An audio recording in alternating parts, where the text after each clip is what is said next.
বিশ্বনবী যে সমস্ত খাদ্যগুলো পছন্দ করতেন হাদিসে এসেছে। বিশ্বনবী রুটি খেতেন, খেজুর খেতেন, খেজুর খেজুর চিনেন, বালাহ, তামার, দুধ খেতেন, এই মধু খেতেন, জব খেতেন, বার্লি খেতেন, লাউ খেতেন, রুম্মান, ডালিম ফল, আনার ফল, আনার চিনেন, আনার, এই আনার খেতে পছন্দ করতেন বিশ্বনবী। মাশরুম খেতেন, মাশরুম, মাশরুম চিনেন, ব্যাঙ্গের ছাতার মতো। রেস্টুরেন্টে ইদানিং মাশরুমের স্যুপ পাওয়া যায়, এটা খাবেন। যাদের চোখের জ্যোতিতে সমস্যা, দৃষ্টিতে সমস্যা, খাবেন। হাদিসে এসেছে আল কামআতু মিনাল মান ওয়া মাউহা শিফাউন লিল আইন। মাশরুম হলো মান্না সালোয়ার মতো খাবার। মাশরুমের স্যুপ যারা খাবে, চোখের জ্যোতি যাদের কম, তাদের চোখের জ্যোতি বাড়িয়ে দিবে কে? বুখারীর বর্ণনা, কানা রাসূলুল্লাহ ইউহিব্বুল হালাওয়া ওয়াল আসাল। বিশ্বনবী মিষ্টান্ন খেতে বড্ড পছন্দ করতেন, আবার বিশ্বনবী বেশি বেশি মধু খেতে পছন্দ করতেন। সুবহানাল্লাহ। কোরআনে দুইটা জিনিসের ক্ষেত্রে আল্লাহ শিফা যোগ করেছেন, যে দুইটা জিনিসের সাথে সম্পৃক্ত হলে শিফা। এক হচ্ছে কোরআন পড়লে শিফা, অনুনাজ্জিলু মিনাল কোরআনি মা হুয়া শিফা। আবার কোরআনে এই আয়াতের ক্ষেত্রে বলা হয়েছে শিফা ফিহি শিফাউন লিন্নাস। এজন্য সাইয়েদানা ইবনে মাসউদ এই উম্মাকে উদ্দেশ্য করে বলেছেন, আলাইকুম বিশিফাইন, তোমাদের উচিত দুইটা জিনিস থেকে শিফা নেয়া। এক হলো কোরআন, দুই হলো আসাল মানে মধু। কোন সুবহানাল্লাহ। কোরআন তেলাওয়াত করলে অসুস্থরে সুস্থ করে দেয় কে? সূরা ফাতিহা তেলাওয়াত করলে অসুস্থকে সুস্থ বানিয়ে দেয় কে? আবার মধু খেলে সুস্থ বানিয়ে দেয় কে? মধু খেয়ে প্রশংসা করবেন কার? নাকি মধু হই হই বিষাবাইলা বলবেন এগুলো কখনো?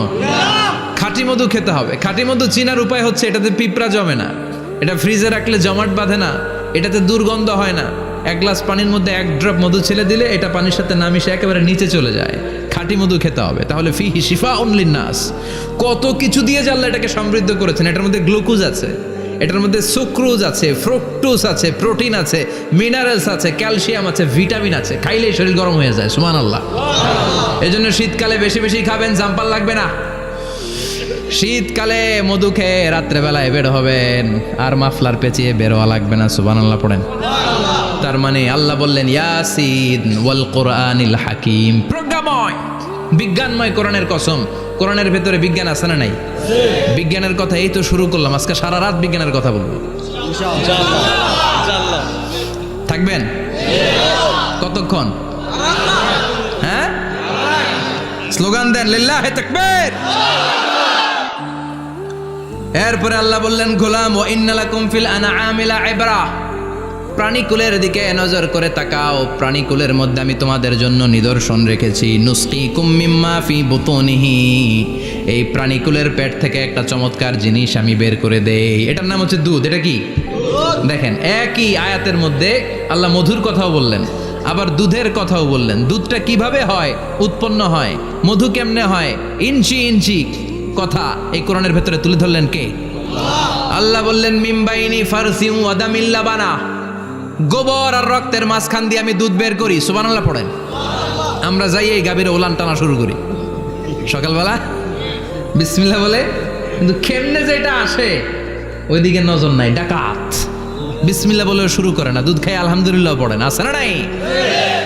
আল্লাহ বলেন মেকানিজমটা শোনো, কেমনে আমি খাওয়াই। আল্লাহ বললেন মিমবাইনি ফারসি ওয়া দামিল লাবানা, গোবর আর রক্তের মাঝখান দিয়ে আমি দুধ বের করে দেই। সুবহানাল্লাহ। গরু যে ঘাস খায়, এই ঘাস থেকে রক্ত হয় আর গরুর গোবর হয়। পেটের একদিকে থাকে গোবর, আরেক দিকে থাকে রক্ত। রক্ত দুর্গন্ধ, গোবরও দুর্গন্ধ। রক্তও নাপাক, গোবরও নাপাক। এই দুই নাপাক আর দুর্গন্ধের মাঝখান দিয়ে সুগন্ধযুক্ত দুধ বের করে দেয় কে? আল্লাহ বললেন মিমবাইনি ফারসি ওয়া দামিল লাবানা, গরু যে খাবারগুলো খায়, ওই খাবারের এক পাশ দিয়ে গোবর হয়ে যায় আর এক পাশ দিয়ে রক্ত হয়ে যায়, মাঝখান দিয়ে দুধ বের করে দেয় কে?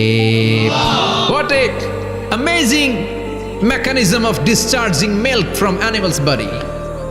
What a amazing mechanism. একদিক দিয়ে গোবর দুর্গন্ধ, আরেক দিক দিয়ে ঘাস খাওয়ার কারণে রক্ত হয়, মাঝখান দিয়ে দুধ বের হয়ে যায়। সুবহানাল্লাহ। আবার বাছুর ছাড়া দুধ পাওয়া যায় না। গাভী আছে কার কার? হাত তোলেন তো। বাছুর ছাড়া দুধ পাওয়া যায়? শুধু গাভী, বাছুর নাই, দুধ আসবে? আবার এই যে বিশাল বড় ওলান, 20 কেজি দুধ দেয় প্রতিদিন, এই ওলান কাটলে দুধ পাওয়া যায়? এক ফোঁটা দুধও ওলানটা কেটে টুকরা টুকরা করলে আপনি পাবেন না।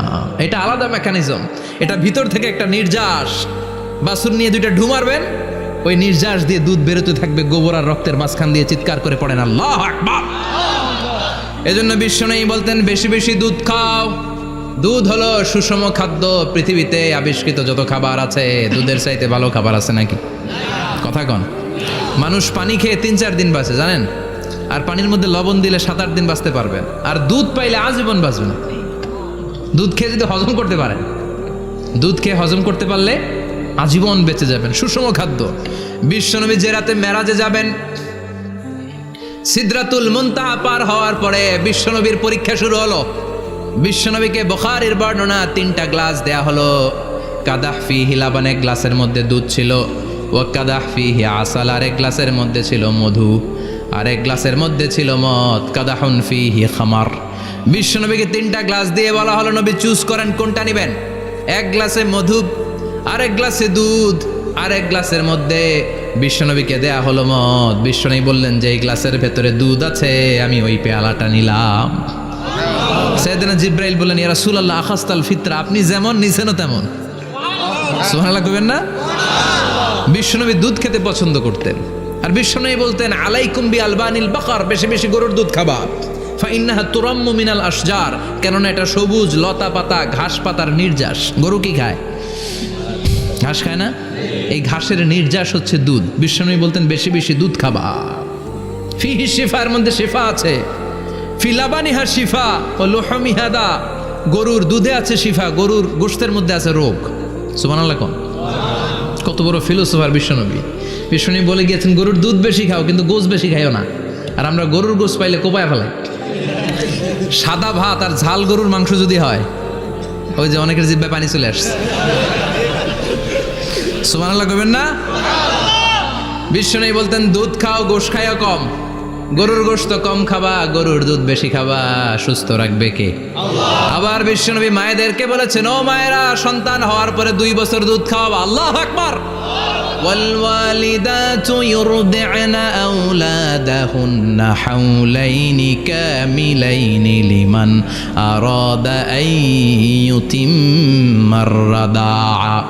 সন্তান যারা পেয়েছো মায়েরা বোনেরা, 2 বছর দুধ খাওয়া সন্তানদের সুস্থ রাখবে কে? আল্লাহ। বাচ্চা ডেলিভারির পরপরই আল্লাহ তাআলা মায়ের বুকে একটা দুধ দেয়, এটাকে বলে শাল দুধ। এটা হচ্ছে বাচ্চার জীবনের প্রথম প্রাকৃতিক টিকা। সুবহানাল্লাহ কয় না? এটা বেবির জীবনে ন্যাচারাল প্রাকৃতিক টিকা, প্রতিষেধক আল্লাহ দিয়ে দিয়েছে। আপনার বাচ্চাকে টিকা দিন, স্লোগান আছে না? 5টা-7টা টিকা দেওয়া লাগে। প্রথম টিকাটা আল্লাহ নিজেই ফ্রি দিয়ে দিছে। এটা শাল দুধের ভেতরে পাওয়া যায়। এজন্য বাচ্চাকে শাল দুধ খাওয়াতে হবে। তার ব্রেনের গ্রোথ হবে, সে শক্তিশালী হবে, সে দেশপ্রেমিক হবে, সে আল্লাহওয়ালা হবে। চিল্লা এখন ঠিক কিনা?